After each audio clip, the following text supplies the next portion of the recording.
सारा केरी वैंदी ओए ठीक गल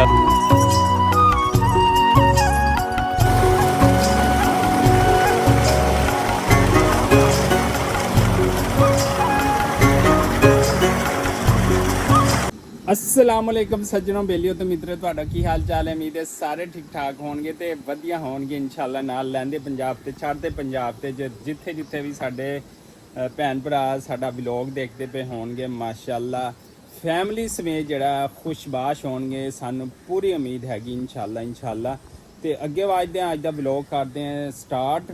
ਤੇ ਜਨਾਬ ਪੰਜਾਬੀ ਬਬਲੂ ਵਲੌਗ ਨੂੰ ਅੱਗੇ ਵਧਣ ਤੋਂ ਪਹਿਲੇ ਲਾਈਕ ਸਬਸਕ੍ਰਾਈਬ ਤੇ ਜਿਹੜਾ ਸ਼ੇਅਰ ਕਰ ਦਿਆ ਕਰੋ।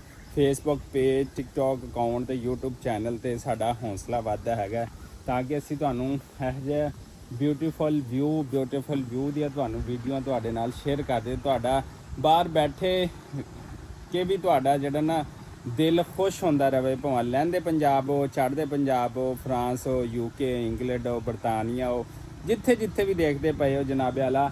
ਤੇ ਜਿਹੜੇ ਸਾਡੇ ਪਰਦੇਸੀ ਭਾਈ ਬਾਹਰ ਰਹਿੰਦੇ ਨੇ ਨਾ ਉਹਨਾਂ ਵਾਸਤੇ ਆਪਣਾ ਪਿੰਡ ਦਾ ਵਿਊ ਦਿਖਾਈਦਾ ਕਿ ਉਹਨਾਂ ਦਾ ਦਿਲ ਖੁਸ਼ ਹੋ ਜਾਵੇ ਕਿ ਉਹਨਾਂ ਦਾ ਆਪਣਾ ਪਿੰਡ ਹੈ, ਆਪਣਾ ਸ਼ਹਿਰ ਹੈ ਤੇ ਆਪਣਾ ਪਾਕਿਸਤਾਨ ਹੈ। ਦੇਖੋ ਨਾ ਪਿੰਡ ਦੀ ਖੂਬਸੂਰਤੀ ਕਿਤੇ ਵੀ ਨਹੀਂ ਮਿਲ ਸਕਦੀ ਹੈਗੀ, ਠੀਕ ਹੈ। ਜਿੱਥੇ ਮਰਜ਼ੀ ਦੇਖ ਲਓ ਇੰਨੀ ਹਰਿਆਲੀ ਇੰਨੀ ਖੂਬਸੂਰਤੀ ਕਿਤੇ ਵੀ ਨਹੀਂ ਮਿਲ ਸਕਦੀ ਆਜੀ। ਤੇ ਇਸ ਲਈ ਮੈਂ ਕੋਸ਼ਿਸ਼ ਮੇਰੀ ਹੁੰਦੀ ਕਿ ਅਸੀਂ ਆਪ ਪਿੰਡੂ ਹੈਗੇ, ਅਸੀਂ ਆਪ ਜ਼ਿਮੀਦਾਰਾ ਕਰਦੇ ਆ, ਅਸੀਂ ਆਪ ਮੱਝਾਂ ਨੂੰ ਪੱਠੇ ਪਾਈ ਦੇ ਧਾਰਾ ਗੱਡੀ ਦੀਆਂ।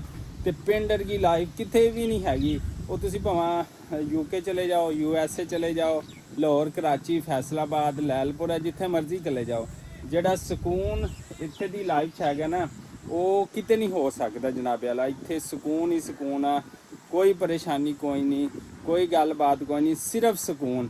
ਤੇ ਬੰਦਾ ਇੱਥੇ ਕੰਮ ਕਰਦਾ ਤੇ ਉਹਦੀ ਆਪਣੀ ਇੱਕ ਸਮਝ ਲਓ ਕਿ ਜਾਨ ਵੀ ਬਣਦੀ ਹੈ ਤੇ ਉਹ ਅੱਗੇ ਹਿੰਮਤ ਵੀ ਕਰਦਾ ਕੰਮ ਕਰਨ ਦੀ। ਤੇ ਇਸ ਲਈ ਤੁਹਾਨੂੰ ਅਸੀਂ ਆਪਣੇ ਵਿਲੇਜ ਦੀ ਲਾਈਫ ਜ਼ਿਆਦਾ ਤੁਹਾਡੇ ਨਾਲ ਸ਼ੇਅਰ ਕਰੀਦੀ ਆ ਕਿ ਕਿਵੇਂ ਲੋਕ ਸਟਰਗਲ ਕਰਦੇ ਨੇ, ਕਿਵੇਂ ਪੜ੍ਹਦੇ ਲਿਖਦੇ ਨੇ, ਕਿਵੇਂ ਦਿਨ ਰਾਤ ਇੱਕ ਕਿਸਾਨ ਜਿਹੜਾ ਮਿਹਨਤ ਕਰਦਾ ਇਸ ਪਾਕਿਸਤਾਨ ਵਾਸਤੇ, ਇਸ ਵਤਨ ਅਜ਼ੀਜ਼ ਵਾਸਤੇ। ਤੇ ਦੂਸਰਾ ਇਹ ਖੇਤਾਂ ਨੂੰ ਪਾਣੀ ਲਾਣਾ, ਘਾਹ ਕੱਢਣਾ ਤੇ ਇੱਥੋਂ ਜ਼ਰਾਈ ਅਜਨਾਸ ਪੈਦਾ ਕਰਕੇ ਮੰਡੀਆਂ ਤੱਕ ਫੈਕਟਰੀਆਂ ਤੱਕ ਤੇ ਸਿਟੀ ਤੱਕ ਭੇਜਣਾ ਕੋਈ ਐਡਾ ਸੌਖਾ ਮਰਾਹਲ ਕੋਈ ਨਹੀਂ ਹੁੰਦਾ। ਲੇਕਿਨ ਇਹਦੇ ਇਨ ਤਮਾਮ ਚੀਜ਼ਾਂ ਤੇ ਤਮਾਮ ਮੁਸ਼ਕਲਾਤਾਂ ਦੇ ਬਾਵਜੂਦ ਵੀ ਸਾਡਾ ਕਿਸਾਨ ਜਿਹੜਾ ਨਾ ਉਹ ਦਿਨ ਰਾਤ ਮਿਹਨਤ ਕਰਦਾ ਇਸ ਵਤਨ ਅਜ਼ੀਜ਼ ਵਾਸਤੇ।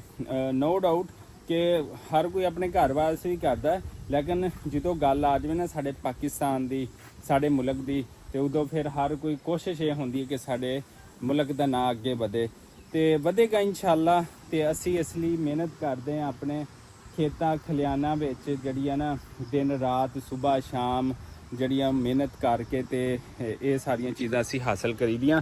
ਤੇ ਆਓ ਫਿਰ ਮੰਜ਼ਰ ਦੇਖੋ, ਸਵੇਰ ਦਾ ਟਾਈਮ ਹੈਗਾ ਜਨਾਬ ਸਾਰਿਆਂ ਨੂੰ, ਫਿਰ ਗੁੱਡ ਮਾਰਨਿੰਗ ਹੋ ਗਈ ਤੇ ਵਿਊ ਚੈੱਕ ਕਰੋ ਮਾਸ਼ਾਅੱਲਾ ਨਾਲ ਕਿੱਡਾ ਖੂਬਸੂਰਤ ਹੈਗਾ। ਹਰਿਆਲੀ ਇਸ ਟਾਈਮ ਸਾਰੇ ਪਾਸੇ, ਬਾਰਿਸ਼ਾਂ ਹੋਈਆਂ ਤੇ ਇਹ ਚੀਜ਼ਾਂ ਜਿਹੜੀਆਂ ਨਾ ਸਾਫ ਸੁਥਰੀਆਂ ਤੇ ਕਲੀਅਰ ਹੋ ਗਈਆਂ। ਤੇ ਬਸ ਦੁਆ ਕਰੋ ਕਿ ਬਾਰਿਸ਼ਾਂ ਬਹੁਤ ਹੋ ਗਈਆਂ ਸਾਡੇ ਚਾਰੇ ਸੂਬਿਆਂ ਦੇ ਵਿੱਚ, ਠੀਕ ਹੈ। ਬਲੋਚਿਸਤਾਨ ਦੇ ਵਿੱਚ ਸਭ ਤੋਂ ਜ਼ਿਆਦਾ ਲੋਕ ਜਿਹੜੇ ਆ ਮੁਤਾਸਰ ਹੋ ਰਹੇ ਨੇ ਤੇ ਅੱਲਾਹ ਤਾਲਾ ਉੱਥੇ ਵੀ ਆਪਣਾ ਰਹਿਮੋ ਕਰਮ ਕਰੇ, ਫਜ਼ਲ ਕਰੇ। ਤੇ ਬਹੁਤ ਜ਼ਿਆਦਾ ਜਿਹੜੇ ਨੇ ਨਾ ਬਾਰਿਸ਼ਾਂ ਦੀ ਵਜ੍ਹਾ ਤੋਂ ਹਾਲਾਤ ਖਰਾਬ ਵੀ ਹੋਏ ਨੇ ਤੇ ਬਿਹਤਰ ਵੀ ਹੋਏ ਨੇ। ਬਿਹਤਰ ਇਸ ਵਾਸਤੇ ਕਿ ਕੁਝ ਫਸਲਾਂ ਕਿਸਾਨਾਂ ਦੀਆਂ ਬਿਹਤਰ ਹੋ ਗਈਆਂ ਤੇ ਨੁਕਸਾਨ ਵੀ ਬਹੁਤ ਜ਼ਿਆਦਾ ਹੋਏ ਨੇ, ਮਾਲੀ ਨੁਕਸਾਨ ਤੇ ਜਾਨੀ ਨੁਕਸਾਨ ਬਲੋਚਿਸਤਾਨ ਵਾਲੇ ਪਾਸੇ ਬਹੁਤ ਜ਼ਿਆਦਾ ਹੋਏ ਨੇ। ਪੰਜਾਬ ਵਾਲੇ ਪਾਸੇ ਵੀ ਹੋਇਆ ਹੈ, ਪੰਜਾਬ ਦੀਆਂ ਕਪਾਵਾਂ ਜਿਹੜੀਆਂ ਨੇ ਉਹ ਖਰਾਬ ਹੋਈਆਂ, ਜ਼ਿਮੀਦਾਰ ਪਰੇਸ਼ਾਨ ਨੇ। ਤੇ ਬਸ ਅੱਲਾਹ ਤਾਲਾ ਆਪਣਾ ਰਹਿਮ ਕਰੇ ਤੇ ਰਹਿਮਤ ਦੀ ਬਾਰਿਸ਼ ਜਿਹੜੀ ਹੈ ਉਹ ਹੋਣੀ ਸੀ ਹੋ ਗਈ ਹੈ। ਹੁਣ ਬਾਕੀ ਬਾਰਿਸ਼ਾਂ ਤੇ ਸਿਰਫ ਜ਼ਹਿਮਤ ਹੀ ਨੇ ਤੇ ਅੱਲਾਹ ਤਾਲਾ ਬਸ ਹੋਰ ਬਾਕੀ ਬਾਰਿਸ਼ਾਂ ਨਾ ਕਰੇ। ਤੇ ਟਿਊਬਵੈਲ ਚੱਲਦਾ ਪਿਆ ਜਨਾਬ, ਅੱਜ ਕਾਫੀ ਦਿਨਾਂ ਬਾਅਦ ਮੁੰਜੀ ਦੀ ਫਸਲ ਨੂੰ ਪਾਣੀ ਲਾਣਾ ਤੇ ਉਸ ਵਾਸਤੇ ਟਿਊਬਵੈਲ ਚੱਲਦਾ ਪਿਆ ਹੈਗਾ। ਤੇ ਅਸੀਂ ਬਸ ਅੱਜ ਨੱਕਾ ਹੀ ਮੋੜਿਆ ਕਿਉਂਕਿ ਹਰ ਪਾਸੇ ਗੱਪ ਹੀ ਗੱਪ ਹੈਗੀ ਆ, ਹੋਰ ਅਸੀਂ ਕੰਮ ਜਿਹੜਾ ਉਹ ਨਹੀਂ ਕਰ ਸਕਦੇ ਹੈਗੇ, ਇਸ ਵਾਸਤੇ ਹੀ ਕੰਮ ਕੀਤਾ। ਤੇ ਬਾਕੀ ਅੱਜ ਦੀ ਕਿਹੜੀ ਰੂਟੀਨ ਰਹਿੰਦੀ ਉਹ ਵੀ ਤੁਹਾਡੇ ਨਾਲ ਸ਼ੇਅਰ ਕਰਾਂਗੇ। ਤੇ ਦੂਸਰੀ ਗੱਲ ਇਹ ਸ਼ੇਅਰ ਕਰਨੀ ਹੈ ਕਿ ਅਸੀਂ ਗਏ ਸੀ ਲੈਲਪੁਰ ਫੈਸਲਾਬਾਦ ਰਾਮੇ ਸ਼ਾਹ ਅੰਜਮ ਸਰੋਇਨ ਨੂੰ ਮਿਲਣ ਤੇ ਉਹਦੀ ਵੀ ਹਕੀਕਤ ਅਸੀਂ ਤੁਹਾਨੂੰ ਦੱਸਦੇ ਹਾਂ ਕਿ ਜਨਾਬ ਬੜਾ ਹੀ ਜ਼ਬਰਦਸਤ ਬੰਦਾ ਹੈਗਾ। ਅਸੀਂ ਉੱਥੇ ਗਏ ਉਹਦੇ ਡੇਰੇ ਤੇ ਉਹਦੇ ਵਾਲਿਦ ਸਾਹਿਬ ਮਿਲੇ, ਉਹਦੇ ਭਾਈ ਮਿਲੇ, ਬਾਕੀ ਜਿਹੜੇ ਉਹਨਾਂ ਦੇ ਉੱਥੇ ਕੁਲੀਗ ਸੀਗੇ ਉਹ ਮਿਲੇ ਸਾਨੂੰ। ਤੇ ਮਾਸ਼ਾਅੱਲਾ ਬਹੁਤ ਵਧੀਆ ਲੱਗਿਆ। ਅੰਜਮ ਸਰੋਇਆ ਸਾਹਿਬ ਤੁਸੀਂ ਜਿੰਦੇ ਰਹੋ, ਵਸਦੇ ਰਹੋ। ਅੱਲਾਹ ਤਾਲਾ ਤੁਹਾਨੂੰ ਮਜ਼ੀਦ ਤਰੱਕੀਆਂ ਦੇਵੇ ਤੇ ਮਜ਼ੀਦ ਜਿਹੜੀਆਂ ਨਾ ਉਹ ਕਾਮਯਾਬੀਆਂ ਦੇਵੇ। ਅੰਜਮ ਸਰੋਇਆ ਪੰਜਾਬੀ ਯੂਟਿਊਬਰ ਲਹਿੰਦੇ ਪੰਜਾਬ ਦੇ ਵਿੱਚ ਵੀ ਬਹੁਤ ਸਾਰੇ ਲੋਕ ਜਾਣਦੇ ਨੇ ਤੇ ਚੜ੍ਹਦੇ ਪੰਜਾਬ ਦੀਆਂ ਤੇ ਕੀ ਬਾਤਾਂ, ਉੱਥੋਂ ਮਹਿਮਾਨ ਮਿਲਣ ਆਉਂਦੇ ਨੇ ਇੱਥੇ ਪਾਕਿਸਤਾਨ 'ਚ ਉਹਨਾਂ ਦੀਆਂ ਗੱਲਾਂ ਬਾਤਾਂ ਸੁਣਨ ਵਾਸਤੇ। ਤੇ ਅੱਲਾਹ ਤਾਲਾ ਉਹਨਾਂ ਨੂੰ ਖੁਸ਼ ਰੱਖੇ। ਤੇ ਜਨਾਬ ਅੱਗੇ ਵਧਦੇ ਹਾਂ, ਰੂਟੀਨ ਦੇ ਨਾਲ ਜੁੜੇ ਰਹੋ। ਤੇ ਅੱਜ ਫਿਰ ਕਿਹੜੀ ਰੂਟੀਨ ਹੈ ਉਹ ਵੀ ਤੁਹਾਡੇ ਨਾਲ ਸ਼ੇਅਰ ਕਰਦੇ ਹੈਗੇ ਆ। ਤੇ ਲੇਕਿਨ ਆ ਜਿਹੜਾ ਮੰਜ਼ਰ ਤੁਹਾਨੂੰ ਬਾਰ-ਬਾਰ ਅਸੀਂ ਦਿਖਾਈ ਦੇਣਾ ਆਪਣੀ ਪਿੰਡ ਦੀ ਲਾਈਫ ਦਾ, ਇਹ ਤੁਹਾਨੂੰ ਕਿਤੇ ਨਹੀਂ ਲੱਭਿਆ ਹੋਏਗਾ। ਅਗਰ ਲੱਭੇ ਤੇ ਸਾਨੂੰ ਜ਼ਰੂਰ ਦੱਸਣਾ। ਲਓ ਜੀ ਇੱਥੇ ਆਏ ਆ ਅਸੀਂ, ਲੱਗਦਾ ਇੱਕ ਹਵੇਲੀ ਬਣਾਈ ਹੋਈ ਆ ਉੱਥੇ, ਤੇ ਉੱਥੇ ਆਏ ਜਿੱਥੇ ਅਸੀਂ ਸੋਲਰ ਪਲੇਟਾਂ ਵੀ ਰੱਖੀਆਂ ਹੋਈਆਂ ਨੇ। ਤੇ ਬਾਰਿਸ਼ ਜਦੋਂ ਹੋਈ ਹੈ ਉਦੋਂ ਜਿਹੜੀ ਹੈ ਨਾ ਮੁੰਜੀ ਜਿਹੜੀ ਹੈ ਨਾ ਉਹ ਖ਼ਰਾਬ ਹੋ ਗਈ ਸੀਗੀ ਤੇ ਉਹ ਲਿਆ ਕੇ ਅਸੀਂ ਇੱਥੇ ਧੁੱਪੇ ਫੋਲਦੇ ਪਏ ਆ। ਰਕਸ਼ੇ ਤੇ ਲੈ ਕੇ ਆਏ ਆ ਅਸੀਂ। ਤੇ ਆ ਦੇਖੋ ਮੁੰਜੀ ਜਿਹੜੀ ਹੈ ਨਾ ਉੱਥੇ ਬਾਰਿਸ਼ ਨਾਲ ਖ਼ਰਾਬ ਹੋ ਗਈ, ਕਾਲੀ ਸਿਆਹ ਹੋ ਗਈ। ਇਹ ਵੇਖ ਸਕਦੇ ਹੋ ਪਾਣੀ ਪੈ ਗਿਆ ਤੇ ਇਹ ਜਿਹੜਾ ਨਾ ਹੁਣ ਇਹਨੂੰ ਅਸੀਂ ਸੈੱਟ ਕਰਦੇ ਪਏ ਹੈਗੇ, ਦੇਖ ਸਕਦੇ ਹੋ ਐਵੇਂ ਕਾਲੀ ਹੋ ਗਈ। ਤੇ ਧੁੱਪ ਤੇ ਫੋਲ ਕੇ ਨਾ ਇਹਨੂੰ ਸੈੱਟ ਕਰਦੇ ਪਏ ਹੈਗੇ ਆ। ਤੇ ਇਨਸ਼ਾਅੱਲਾ ਜਿਹੜੀ ਹੈ ਨਾ ਸੈੱਟ ਜਿਹੜੀ ਹੈ ਨਾ ਉਹ ਹੋ ਜਾਏਗੀ ਤੇ ਫਿਰ ਇਹਨੂੰ ਦੁਬਾਰਾ ਫੈਕਟਰੀ ਭੇਜਾਂਗੇ। ਸਾਰਾ ਕੇਰੀ ਵੈਂਦੀ ਓਏ ਠੀਕ, ਅੱਲਾ ਦਾ ਕਰਮ। ਤੂੰ ਸੁਣਾ ਠੀਕ ਹੀ? ਅੱਛਾ ਚਲੋ ਚੰਗੀ ਗੱਲ ਹੈ ਵਾਲਾ। ਹਾਂਜੀ ਭਾਈ ਜੀ ਕੀ ਹਾਲ ਚਾਲ ਹੋ? ਸਾਈਕਲ ਸਿੱਧਾ ਕਰਕੇ ਚਲਾ, ਡੇਗਣਾ ਪਵੀ ਓਏ। ਕੀ ਹਾਲ ਚਾਲ ਹੈ? ਠੀਕ ਹੋ? ਅੱਛਾ ਚਲੋ। ਅੱਛਾ ਜੀ ਅਸੀਂ ਦੁਬਾਰਾ ਪਿੰਡ ਦੀ ਤਰਫ ਆ ਰਹੇ ਹਾਂ ਤੇ ਇੱਥਾਂ ਅਸੀਂ ਆ ਗਏ ਆਪਣੇ ਡੇਰੇ ਦੇ ਉੱਤੇ ਦੁਬਾਰਾ।